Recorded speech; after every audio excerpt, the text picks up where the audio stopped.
morning, everyone, and welcome to the first MUSSI Fellow Seminar of 2022. I'd like to introduce Professor Vilmantė Kumpikaitė-Valiūnienė. Vilmantė is a full professor at Kaunas University of Technology in Lithuania in human resource management. She leads several research clusters at her university on migration and digitalization, and is a member of several international research clusters as well. She has authored over 150 publications, several textbooks, a book on migration as well, and she's delivered 12 keynote presentations at international conferences.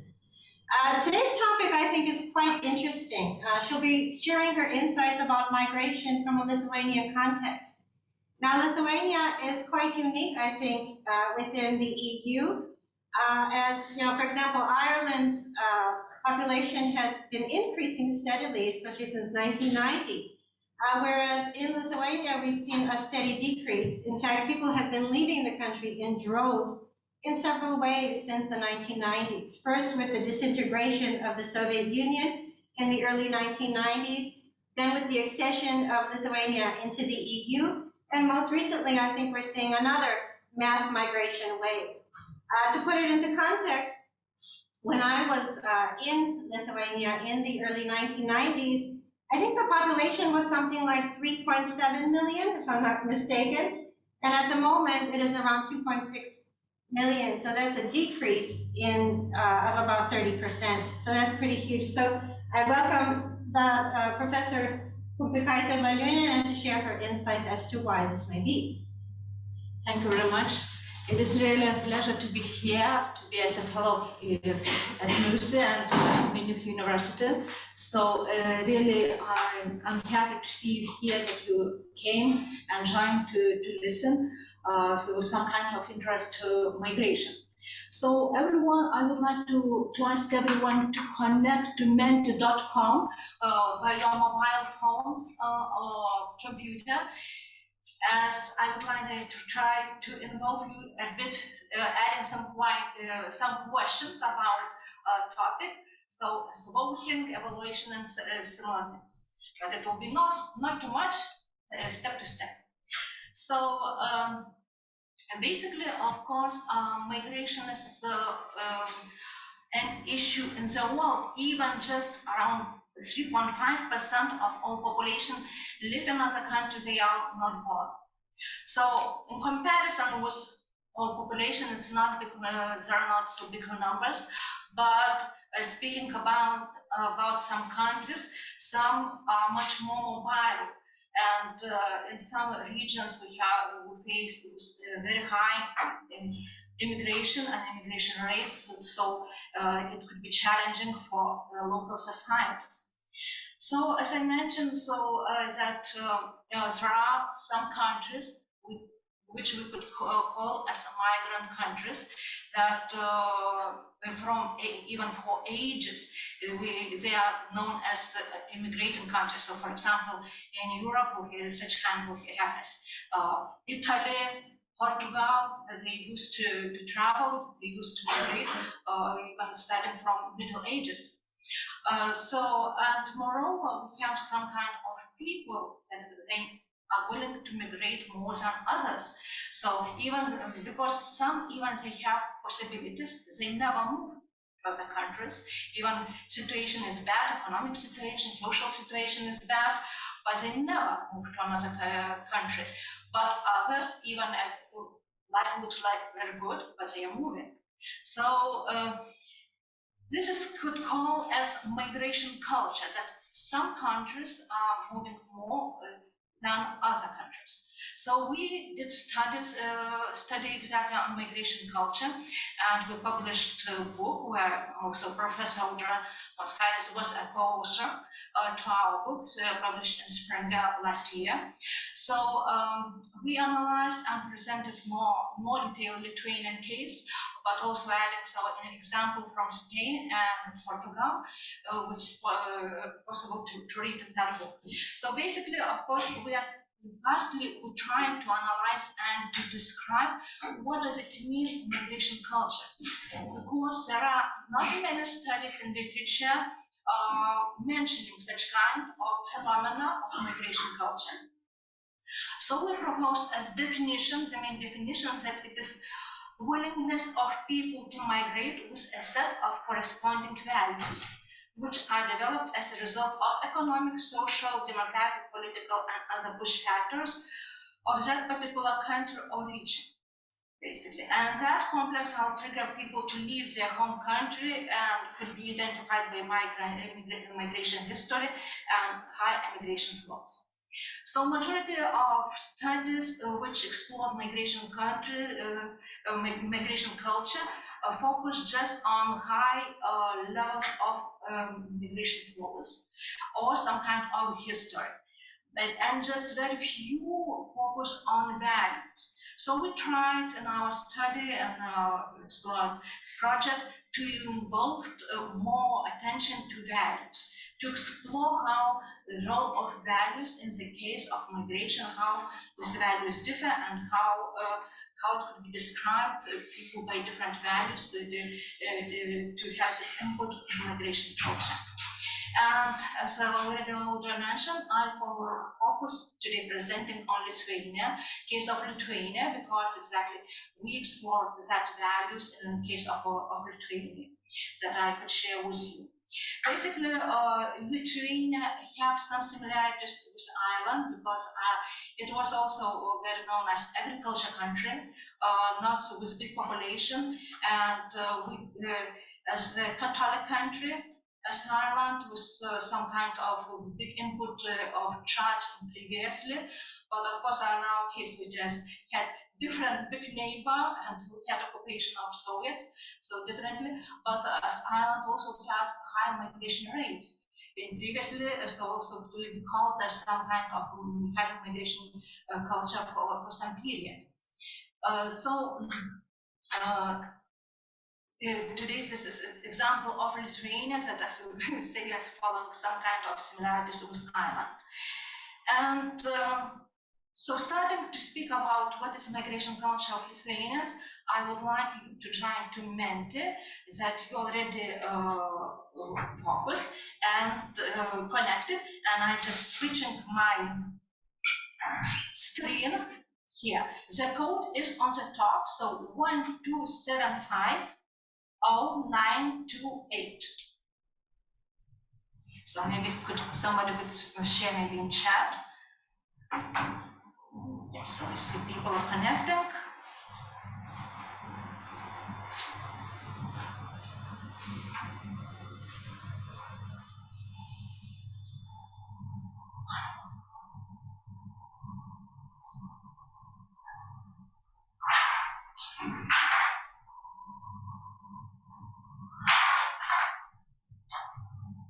Six participants are in, so maybe somebody else will connect, will join.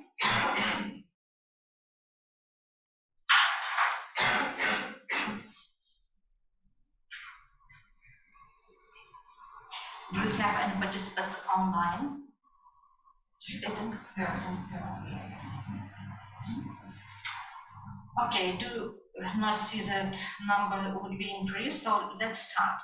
So now, even Audra already also mentioned, let's start from a simple question to understand what is population of Lithuania. Sorry. Yeah, but maybe it's not exact numbers, and we'll check who listened already.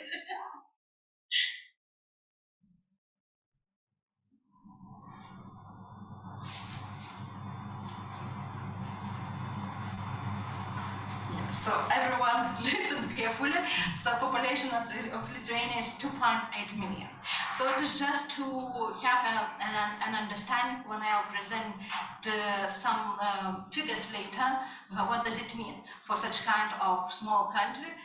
These immigration rates will be shared later.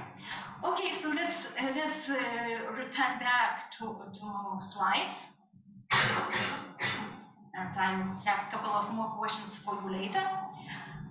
So I would like to start from immigration history of Lithuanians.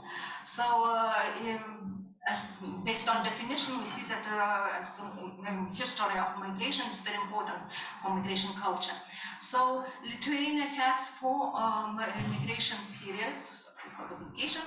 So the first one started at the end of 19th century and continued up to the First World War. So it was connected with economical reasons, and biggest waves of migration were oriented to United States. So maybe it's popular for us for majority of European countries to go to United States during that period and to find better job, to earn money, which was possibility to send back to their families.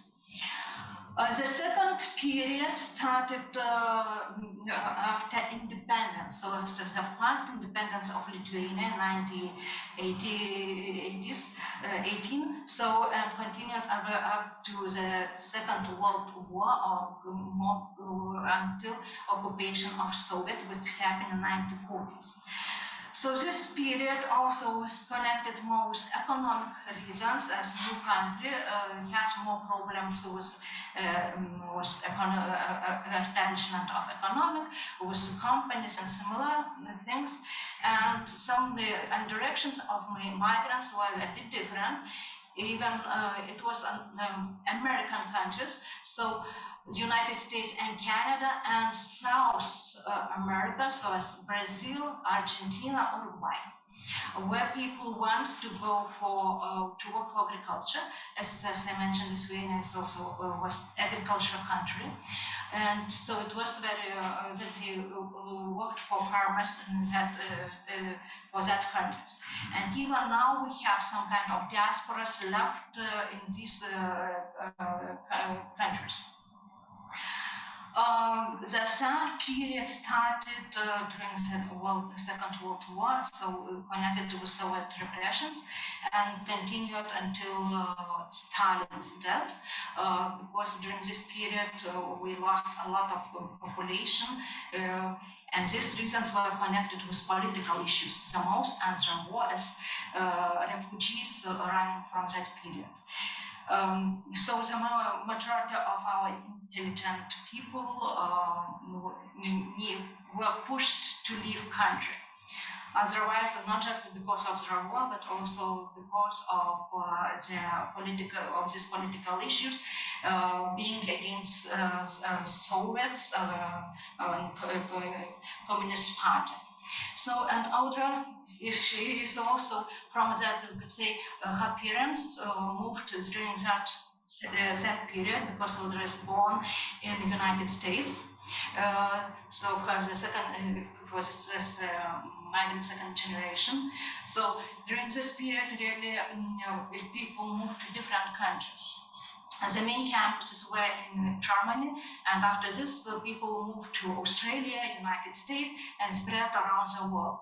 So as we have also a bigger population of this period in Chicago, in the United States, but of course now patterns are changing. And the fourth period started after independence, as Audra mentioned, and continues until now. And during this fourth period, also we could divide 4 migration waves. So the first wave started after the second independence from Soviet in 1990s. And majority, of course, some Russian population and officers moved from Lithuania during that period.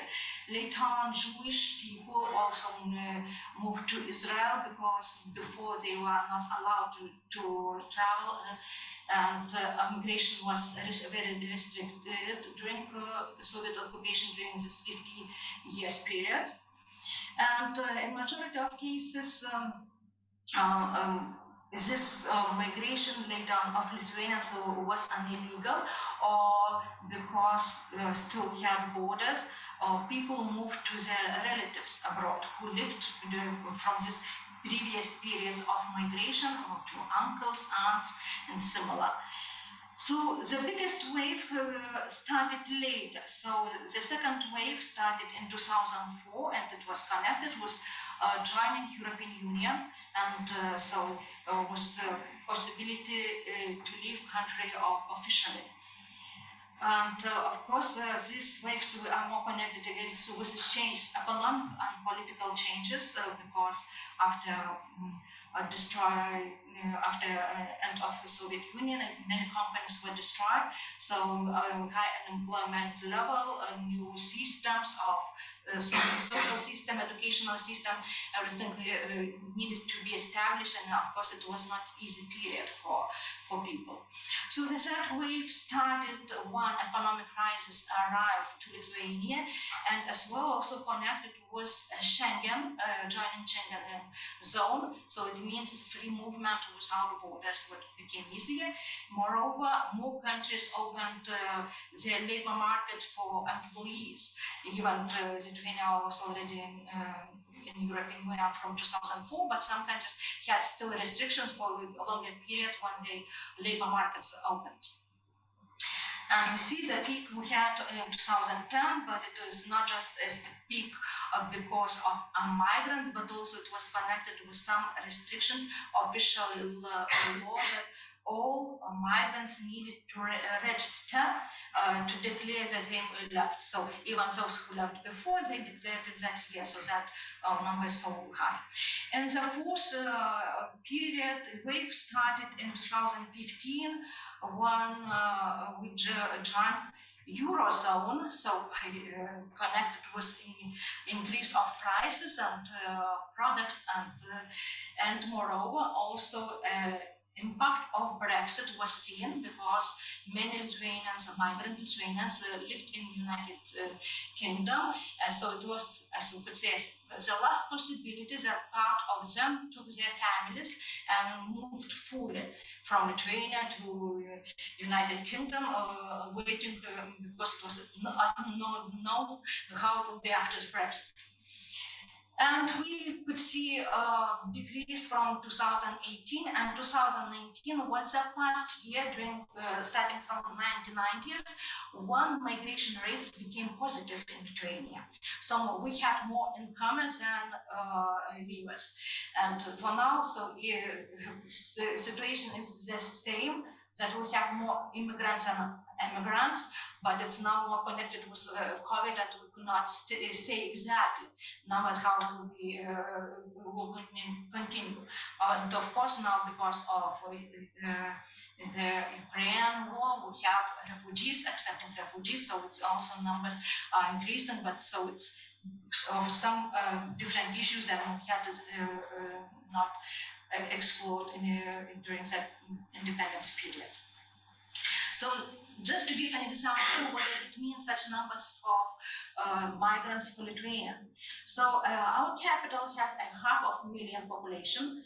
The second city, Kaunas, 300,000 population. The fifth is less than 100,000, so Panevėžys. And we have here the seventh and eighth largest cities. So usually per year we lost at least 6 or 7 largest city of the country. And in 2010, we lost such an amount of people as we have in the fifth largest city. So just as to illustrate this, what does it mean, such kind of numbers for small country? And of course, it's connected with brain drain, with these issues. So going deeper, speaking about this migration culture, we decided to look in more details and push factors for what reasons people are moving and what values they have, and exploring in different respondent groups. So we have 6 respondent groups. So it means migrants, so it's Lithuanians who migrated abroad, and we divided this group, those who are willing to remigrate back, and those who are not willing to leave their host country. Later, we looked at differences for locals, so it means for Lithuanians living in Lithuania still, and also explored as two groups, those who are willing to migrate and those who are not willing to migrate. And that's the smallest group because of number of respondents. So were returnees or immigrants from to Lithuania, and again divided, so those who would like to remigrate again and those who are not willing to remigrate. So I would like to go a bit more details for some kind of results. So totally we had more than 5,000 respondents in these groups, and the biggest amount of groups we had of immigrants, which were made online, accessing and different countries, and so asking for these migrants to fill questionnaire online. So we had here not willing to return more than 2,000 and willing to return almost 2,000. So we could see that groups are similar, but gender dominating were females, which probably, so we could say, are more willing to answer the questionnaires in comparison with men. So going in more detail, so I will try to demonstrate comparison of these factors pushing Lithuanians to migrate. But again, as I spoke pretty much, so now it's time for you to try to rank factors pushing Lithuanians to migrate. And of course, the majority of push factors are similar as for many countries. So I'm just returning that, sorry, to another slide. Okay, so again, back to Vilmantė, and now just let's try, it's a task for you to try to rank which factors are pushing Lithuanians to migrate the most, and to evaluate from strongly disagree to strongly agree.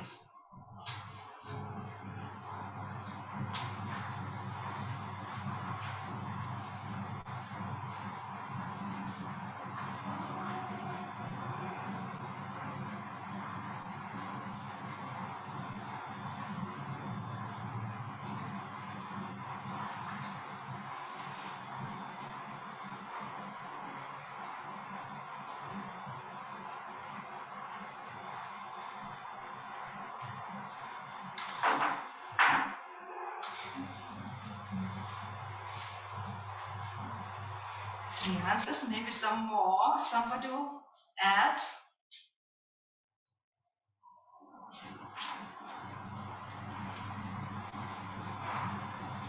So we see a salary in Lithuanians number one. With income inequality, family reasons.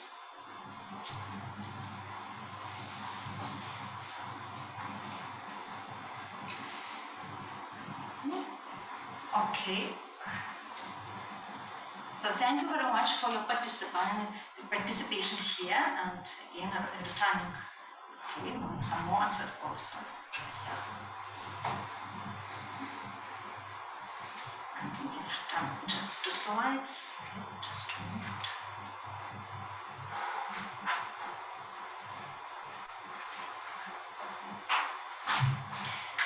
So yes, you were in majority of cases right, evaluating these factors, and I just go in more details, exploring presenting different profiles.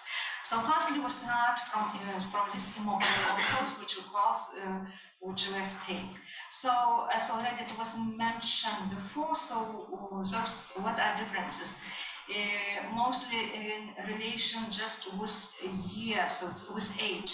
So not willing to migrate, ladies, females are at the age of 46 approximately, and willing to migrate, so it's at the age of 32. So which push factors were as priorities for immobile locals, comparing not willing to migrate and willing to migrate? We just highlighted here the 10 most evaluated. So we could see the same for both groups, so salary differences and income inequality. And for case of willing to migrate, so salary in Lithuania, so totally as common, everything was connected with salaries. Not so big differences for other, we could say all 10 push factors were the same, but changing a bit places, we could say as numbers. As tax system was number 4 for willing to migrate, and just 6 for not willing to migrate. So not so big difference with these reasons, but still, so we could see, so it means that not just pushing factors play an important role, but probably values, which I present a bit later. So another group of emigrants, who were willing to return and not willing to return. So again, willing to return, we see younger ones in comparison with not willing to return. So of course it's connected if people are already established their lives, have good occupation, so they are not express a high willingness to return home country. And here we could see some differences already with some other factors which were not highlighted by another group. So, for example, willing to return, possibility of employment.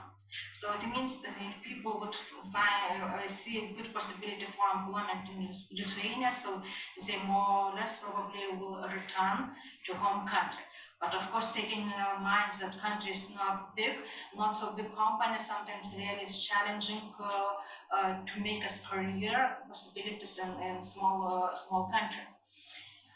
And not willing to return, so we're more connected to social security system, which were pushing them to move abroad and to stay there. And about emigrants, again, we could see so that totally the same age was for willing and not willing to emigrate again. Just a big amount of females willing to emigrate. And here we could see that again, so salary in Lithuania and salary differences were willing to emigrate again as the most important factors. But here we could highlight another moment, so it's political corruption, which pushing people to leave country one more time. Level of country's economic development, moreover for people who lived before in more developed countries, and social security system, which could be highlighted as not so sufficient, not satisfying after returning home. So what are the value differences among mobile and immobile Lithuanians, as I mentioned before? So we used Schwartz universal value system for evaluation, so with 12 groups of values divided into so much smaller values. So for every group of respondents, we provided graphs as such kind of presenting here. But I just will present some more results, some final results that we could compare that differences in values.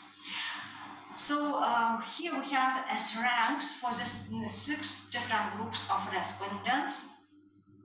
And what we could say about immobile locals, that security value was the most important for those people. So it means not moving, staying local.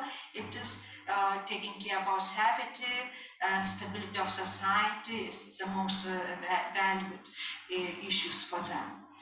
Looking at immigrants, we could see that all values are the same between these 2 groups, but they already differ from immobile locals.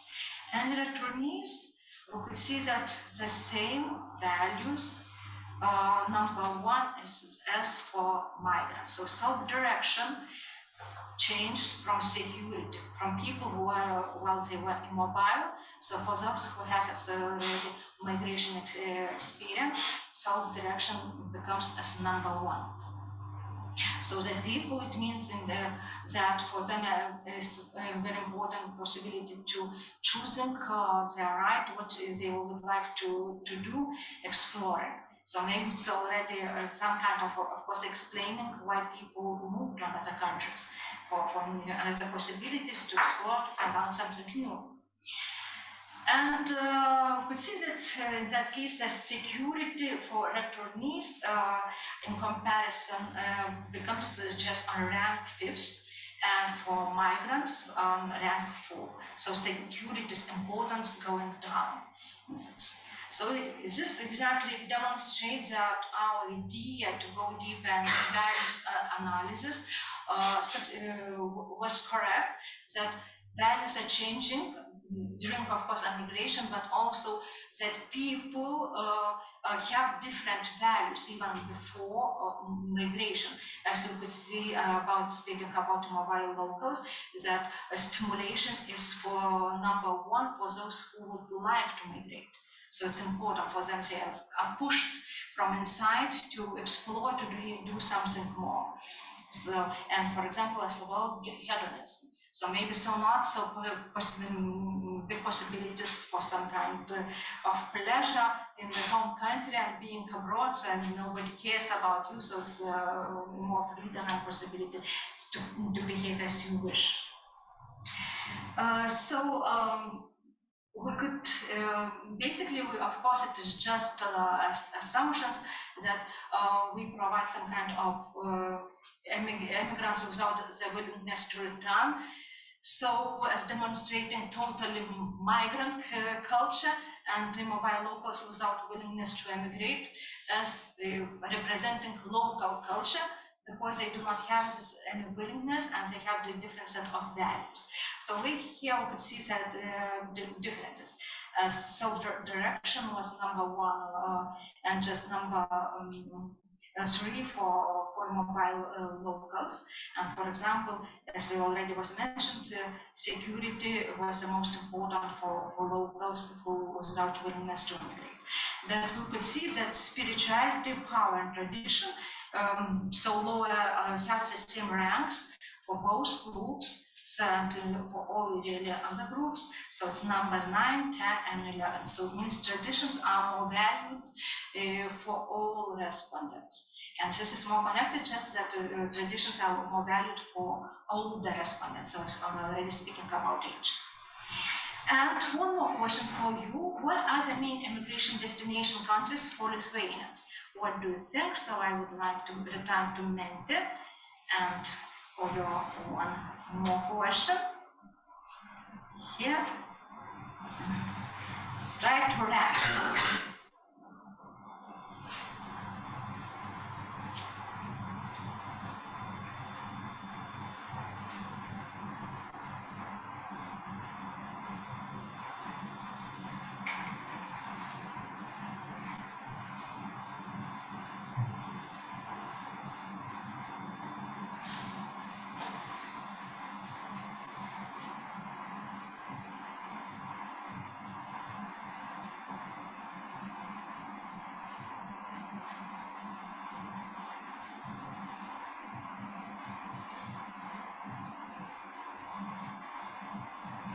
Do you have more answers?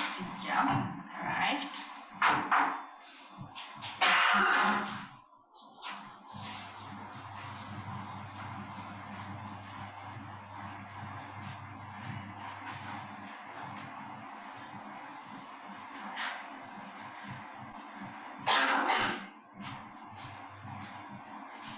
This is leading United Kingdom, Ireland, and Germany.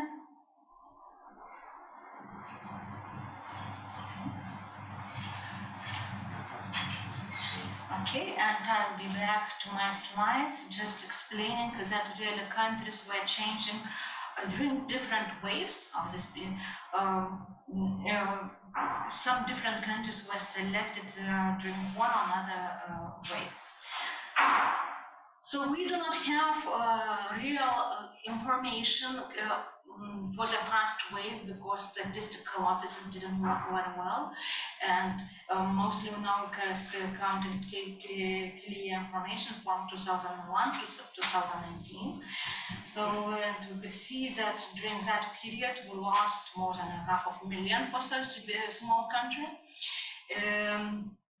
And as we could say that every sixth Lithuanian migrated during the last 30 years. And of course, every family has somebody who left from their family, friends, and even from I was counted my classmates. So almost half of my classmates live in another country at the moment. So just, of course, now this as already mentioned, migration rates already decreasing and not people moving. Sometimes we're joking that those who wanted to move already moved. So now we have already another group generation and already elderly people who are not willing to move so quickly now. Okay, so some information here from another chapter of my book. How were the main destination countries starting from the second wave? So during the second wave, we have UK, US, Ireland, and Germany, and Russia. Russia was sometimes think it is from one side, we could not say that it's very popular, but there are some Russian population in Lithuania who move, or also there are businesses. So for those who are having business and speak fluent Russian, it is also a good place to work as an expatriates and migrants. So Russia was also an attractive country for this people. And then during the second wave, we could see that popularity of UK grew up so rapidly. So of course, as I mentioned, it's connected with this Schengen zone, possibility already to free labor market, and popularity of US decreased. Even during the first wave, it was as the most popular still because of previous this golden country and similar things as before Lithuania joined the European Union. And during the third wave popularity, the fourth wave, popularity stayed for UK. For US, it's decreased even more, and Ireland also wasn't so popular. But here we have some new countries, so Scandinavian countries. And now speaking about the last year, so we have much more people moving to Denmark, even Sweden and Holland. So which were not popular before at all. So also some these patterns are changing. So what are the differences between pull factors among destination countries? So just compared to 4 main countries. So for UK, people moved to UK for used to move for education system and better opportunity to get job. Ireland was selected for higher income and relatives living in Ireland already, so as diasporas will be here. So it was especially for the first wave, for those who started to migrate from 2015. Speaking about Norway, so it was country prestige, higher income, and family reasons also. So it's connecting already, getting married, moving with families. And Germany had different attractiveness of social conditions, political stability, health system, and weather. Even surprisingly, but in comparison, probably was Ireland, UK, and Lithuania, German's weather was more attractive. And also, we tried to make in more details how values and pull factors differ in host countries. And here we took as ENGLEHART-WELZEL World Cultural Map, looking how values were divided according to the author, so survival and self-expression values, and traditional vice versa, the rational values. And here we had during 2014, 10 and 14, in this map we had a separate Baltic cluster. Here with Lithuania, Estonia, Latvia, and where we identified where Lithuanians move the most. So we could see from which, so we could say that from survival, having a survival and secular rational values, we are moving to self-expression side. So the mean to Protestant Europe, West Germany, Finland, Netherlands, and to English-speaking countries, to these clusters. So even for more traditional values, more religion values, but to right side to self-expression values. For this, we adapted the map, including from our explorations, values, collective individual values, again based on Schwartz, and this. Our push factors. So what we have before, so as better opportunities to get a job, it's possibility for self-development, push and pull factors for this line we are moving. And we took 7 countries, which we had the biggest data amount. So it was 162 respondents from Sweden, and it was the biggest amount, more than 1,000 from United Kingdom. And we grouped these countries according to the clusters. So English-speaking cluster, but we divided separately. So the USA we took a separate group. Moreover, we just connected with generally of values connected with Hofstede, more individualistics, and moreover of geographical distance, and took together the UK and Ireland.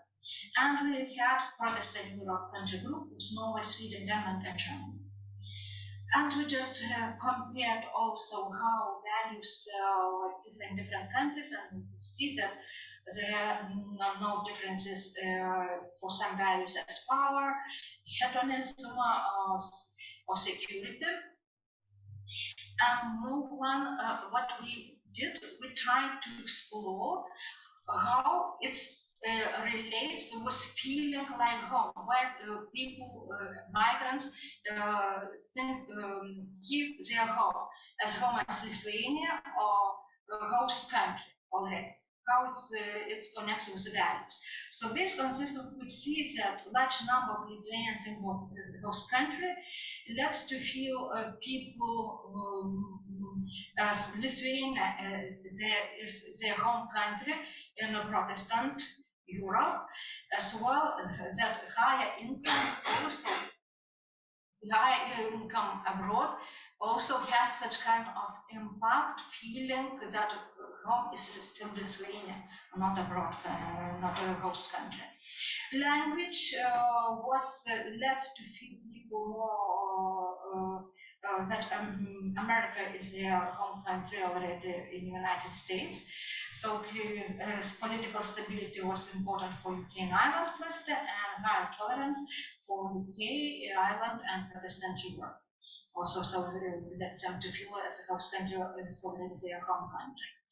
Of course, there are some limitations because of thinking about this, that more people are moved to United States during this previous waves. So it's also some time issue should be evaluated, which we couldn't do because of a sample of respondents. And speaking about values, so we could see that hedonism and conformity lets people to feel as at home in the United States, and vice versa, feeling traditions, evaluating or valuing traditions in the UK and Protestant Europe led people to feel as their home countries Lithuania still. So, and just here to mention that already ENGLEHART-WELZEL World Cultural Map is changed in 2020, and we could see that here there is no Baltic cluster anymore, and Lithuania is added to Catholic Europe, to another cluster. So we could see in comparison with previous that we are already moving from survival and self-expression values more. So it could be some relatedness already with decreasing numbers of migrants, that already maybe situation, economic situation, everything is getting better in one country, and people already willing more not to migrate and to stay. So, and totally just final that what is so important, I guess, for us being here is that respondents who are not satisfied with their career have a high intention of returning home. So this is also a very important factors of why people are willing to move or to stay. And what, of course, we would like to do in future studies, to study in other countries. So it means we explore here just Lithuanian values. So as the same in different migrants groups from different nationalities, as something similar or something totally different. It is important, as I mentioned, to evaluate this time spent in foreign countries, how values already changing in time. And Audrey has something similar study with Lithuanians living in different continents, in different countries. So it means already in second generation, how values are connected already with this generation with changes. And also additionally, some qualitative studies will be as always useful to go in more details to deep understand phenomena what is going here. So thank you very much. And more information and more about migration culture could be read in our book, published in 2021 by Springer. So, and your questions, what if you have any questions?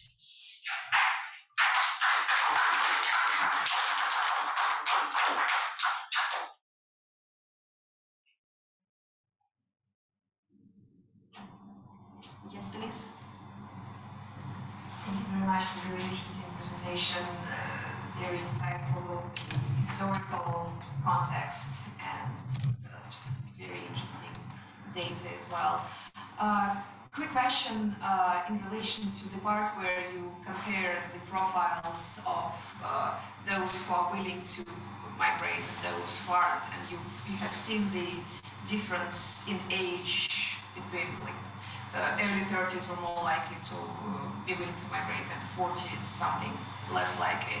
I'm just wondering, do we have data on marital situation and number of kids? Because what the literature would suggest is that when people have kids in their early teens or maybe later teens but still living with them, they are less likely to migrate because kids are now embedded in social networks at school, and they just don't want to uproot the family at this stage. So I'm just wondering whether you have any insights in this particular aspect. Thank you very much. Yes, it is an important issue, but we took this as a limitation. We didn't include this because we have as previous study already with migrants, and we didn't take in account demographical differences. We put more from a managerial side, comparing differences on previous occupation and present occupation. So for that reason, we didn't include later on expanding study also. But yes, so it was also, we understand that it's a limitation and it's really important. So we just make as assumptions because we could see according to some kind of age groups that it relates. Quick question. First of all, I'm not surprised that Ireland is at the top of the list of destination countries, because everywhere you go, you just hear Lithuanian. It was very shocking to me when I first moved here. So it's like a little Chicago, where also everywhere you go, I think it's the largest diaspora community is Chicago outside of Lithuania, and that's where I'm from. So when you were talking about how people feel at home, whether it's in their host country or do they still count Lithuania as home, did you take into account the communities that people are living in? Because I know that recent migrants to these countries tend to live clustered together, so that they're always hearing their language and, you know, eating their food and living amongst each other instead of, you know, older generations that are more dispersed. You know, so naturally they might say, for example, that they feel like Lithuania is their home because they have a little Lithuania in their diaspora community already. Of course, now in our case, we didn't explore diasporas. We again just have, based on statistical data, we could say, okay, we know that big diasporas are in Ireland, in UK, and based on this, we could say it could be influence as well, this feeling like home. As for example, the same speaking about Chicago. I remember when I had flying to Chicago in the plane, ladies was Lithuanians, but citizens of United States.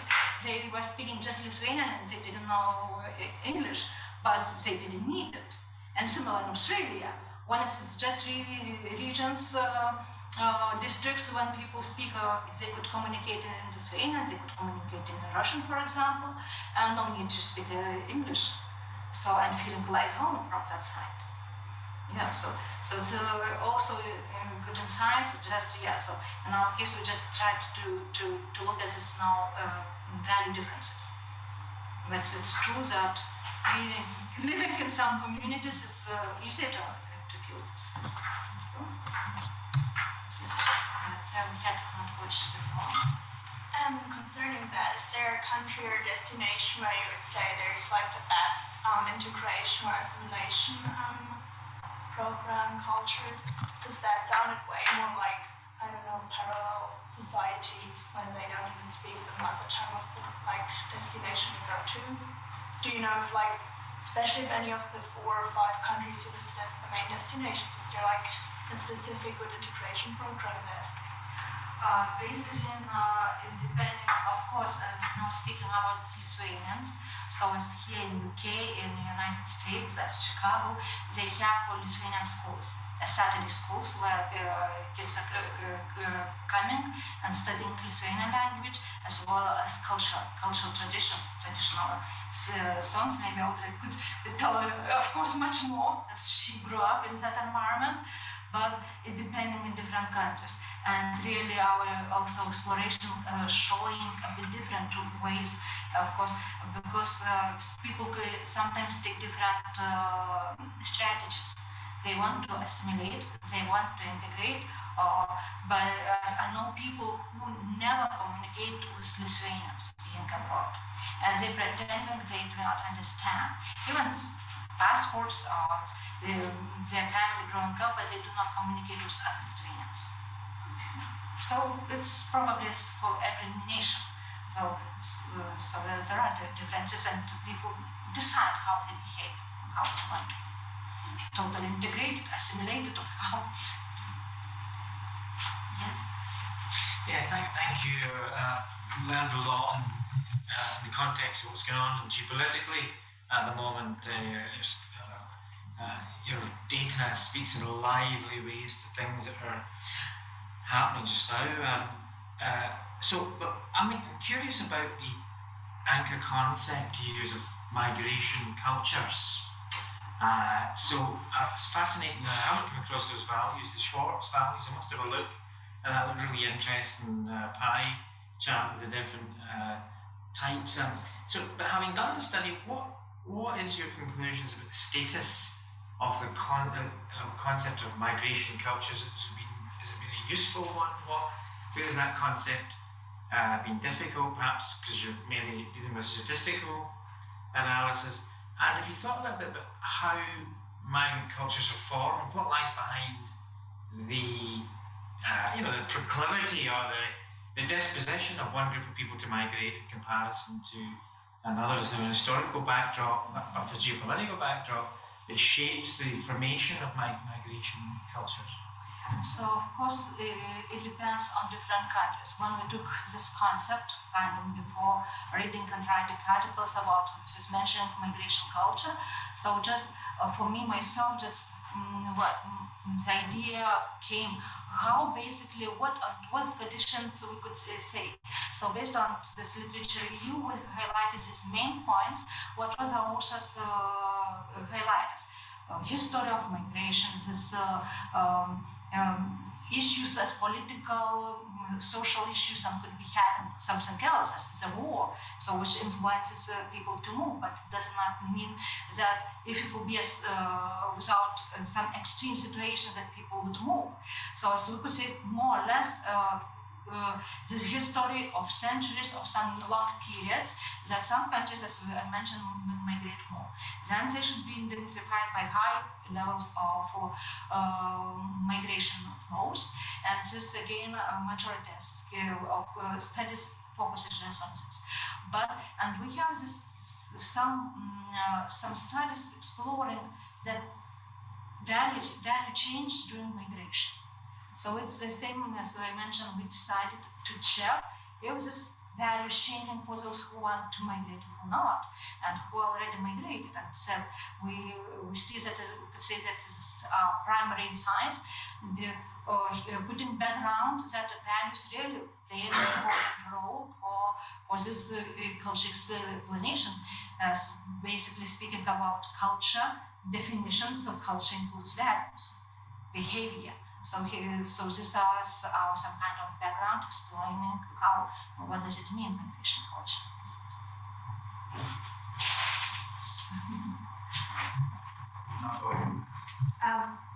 I had a question about your data gathering. I maybe missed it. How were the 5,000 responses gathered? Because and how representative is the sample? Because are you potentially maybe especially when it comes to those not willing to migrate, maybe missing the more traditional, to where I would assume the situation with those is they're even more traditionally value oriented. Yeah, of course. So it could be influence, some kind of limitations, because mostly, of course, it was a snowballing. For sure, later on, we contacted embassies, we contacted diaspora, so it means people who are more connected with and communicating together were contacted. And those who are already assimilating, who do not want to communicate with Lithuanians, so they could not fill this questionnaire. So, but we had one student volunteer who was writing for different into different countries, asking to fulfill our questionnaire. So really, and leaders of these communities in different countries were interested in sharing links of this questionnaire.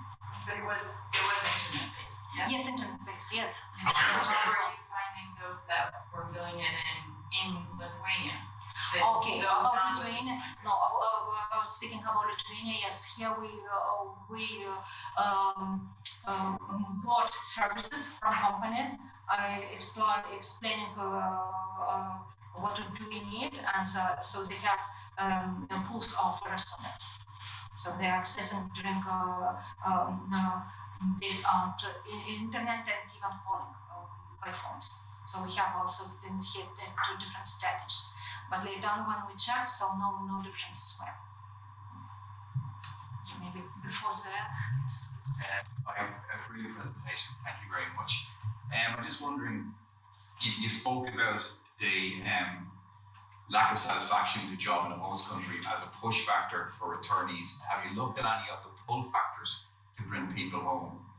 Some of the work I've done, we've seen, like particularly with people say with elderly parents, or they some families want to return home before their children get to integrate it, in the host country.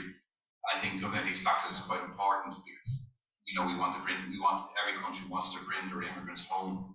The other thing, an interesting point, did you look at the amount of preparation for the actual act of migration, and have you any work on the actual level of jobs that they work on in the host country? Because I think they tie into the push factor to return home. Yeah, so this study we didn't. We just checked differences on occupation, what they were employed before and what they are employed as a current. So looking at this overqualified, low qualified, or similar things, and also connected with this willingness to to migrate or not to migrate, but didn't present here as not connected with values.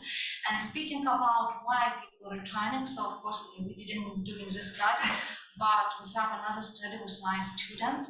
So she explored reasons of returnees from different countries. So yeah, so one of the main reasons was family issues. So it means parents or already kids, which they can be willing to grow up in Lithuania.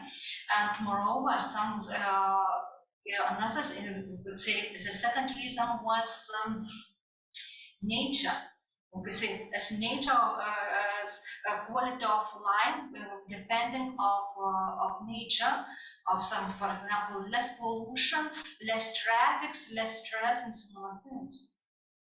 So it was based on 15 interviews. Okay.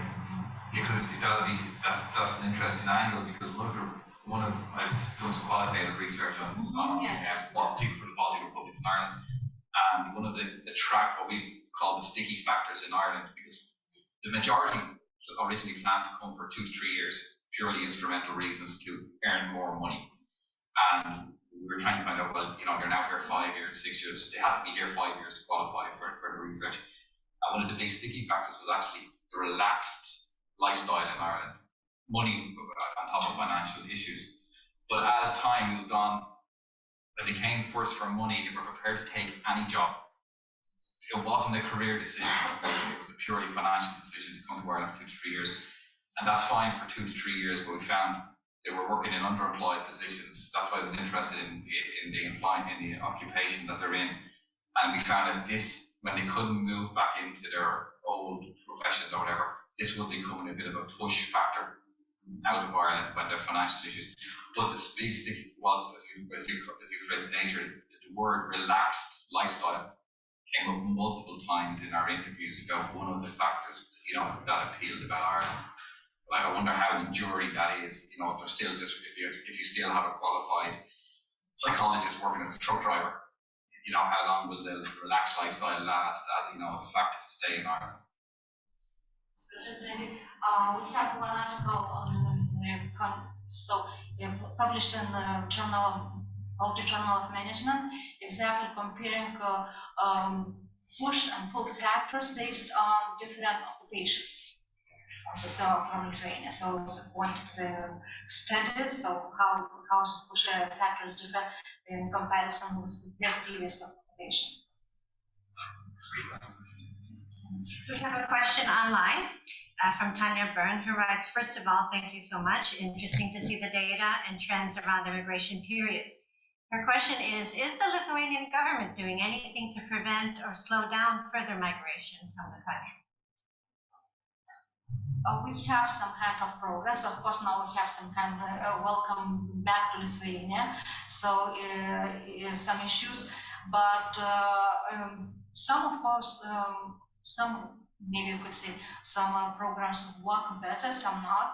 So really, we lack that some kind of real programs that would be very helpful.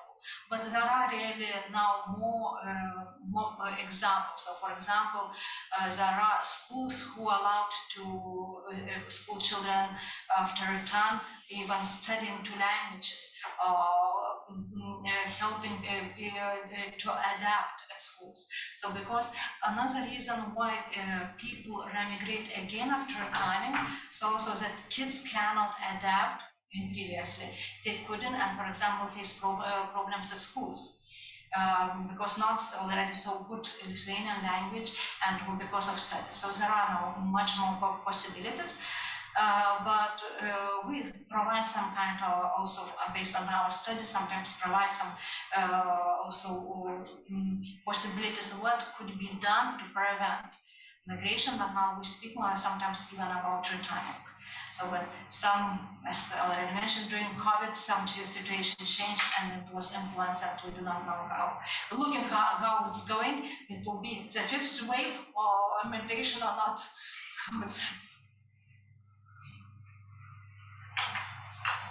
Okay, well, thank you very much. Thank you very much, everyone.